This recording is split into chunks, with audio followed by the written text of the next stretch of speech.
संजयवन जंगल में एक बहुत ही अमीर परिवार रहता था। उस घर के बेटे कालू कौवे ने अब तक शादी नहीं की थी क्योंकि इसे कुंडली में दोष था, जिस वजह से कालू कौवे की शादी की उम्र निकल रही होती है। तब उसके माँ बाप उससे कहते हैं, बेटा तुम्हारी उम्र निकलती जा रही है और हम भी अब बूढ़े होने लगे हैं। अगर इसी तरह तुम्हारी शादी नहीं हुई तो हमारे घर का वंश आगे कैसे बढ़ेगा। माँ, मैं तो पूरी कोशिश कर रहा हूँ ना कि मेरी शादी हो जाए, पर अब मेरी ही कुंडली में दोष है तो मैं क्या कर सकता हूँ। तभी वहाँ पर जाने माने पंडित आचार्य जी आते हैं। प्रणाम आचार्य जी। खुश रहो बेटा, ये जाने माने पंडित आचार्य जी हैं। मैंने इन्हें तुम्हारी कुंडली दिखाई है।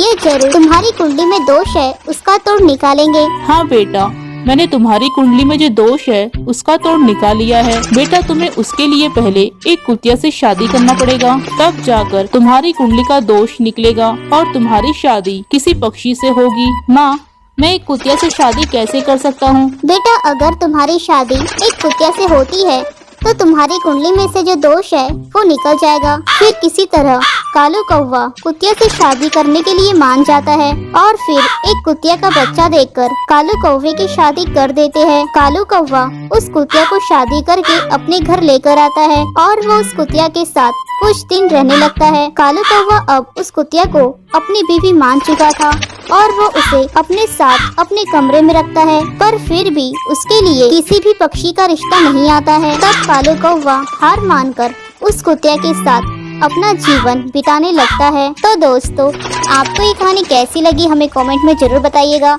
और अगर आपको ये कहानी अच्छी लगी हो तो ऐसे ही कहानियों के लिए इस चैनल को सब्सक्राइब कर लीजिए।